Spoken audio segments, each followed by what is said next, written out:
Hello everybody and good evening here in the UK. It's just gone, or just coming up for 8 p.m. So wherever you are watching this from, good morning, good evening, good afternoon. I wanted to show you my telephone table. Sorry, my cat is going to jump up. So I got this a little while ago. This is a Chippy telephone table, and I just wanted to show you around because it's a really nice piece of furniture. So obviously I've put on one of my 746 telephones, one with the carry handle. I've done a separate video about that if you're interested in the two designs from the 700 series and the 746. So a lot of there's a load of different designs. The Chippy Telephone Heath, or Chippy Heath Telephone Company. They did lots of different designs. So some they had large tables and you could sit next to it. Some tables similarly like this. They all came with a memory slide to put important numbers. So this is just kind of like a whiteboard almost. So you could write things on it and then rub off if you wish. So it's a genuine. There we are. If you can see that, and then you could write down all your personal numbers or the important numbers that you would use most regularly. So let's just grab the focus back there. So yeah, here we are. Underneath you would have all your telephone directories at hand there, so I can show you some of the ones that I've got in my collection anyway.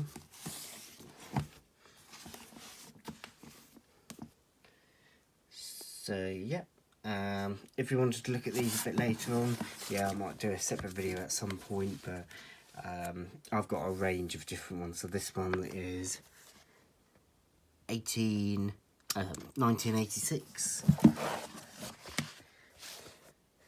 So a range of them. And in them, if you remember,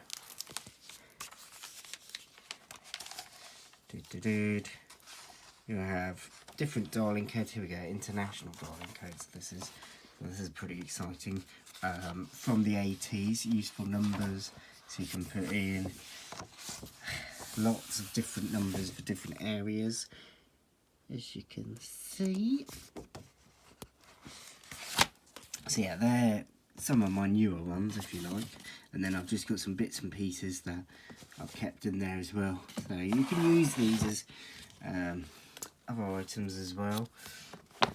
So they're quite practical as well, and also a really vintage piece indeed. So this one, dated 1969. So you've obviously got all your older numbers in here, and it's always really cool because at the front of a GPO they will normally give a map, and in that map, so this would be your big exchange number for each area. So we've got 19 here, 17, and then in that you'd have your 2 digits or 3 digits depending how many houses were in that particular area, added onto the exchange number, if that makes sense. So yeah, this is just a Surrey one, but I've got loads of different ones that I have as well. So this one's obviously quite a big directory.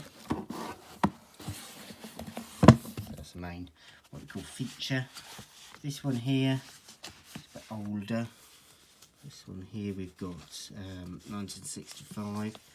So ooh, there we go. So there's a bit more of a different one, and then if you can see, you've got the old number, the new number, so you can see how it's developed over the years. So they've just added certain different numbers. The Yellow Pages didn't start until 1965, so before then a lot of private, like for example the Plessy Company, made their own directories. And if you wanted extra numbers in there, then you'd have to pay for them. And then obviously advertising came about, as it still is today. That would be made profitable. You know, the advertising companies would pay for the directory almost. But yeah, so there we go. Oh. 70s party dress, if anybody's interested in some of these old adverts as well that they would have put in. So yeah, really cool. So we'll put them there. Dialing codes for Birmingham, lots different, and they'd all be useful because you could have the number and then you would just need to know the number afterwards that you were calling from. So this technically is a code book, so it's not a directory, so it's just got the telephone codes for all the different telephone exchanges. These are just telephone exchange journals. Directory, that was the Blessy company, so this one's obviously 1955 dated. Still got his advertising, and if we have a little peek inside,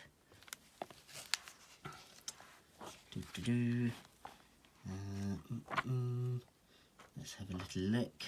So yeah, all the telephone numbers would be in here, after each person's name and address and things like that, so you would be having added to them.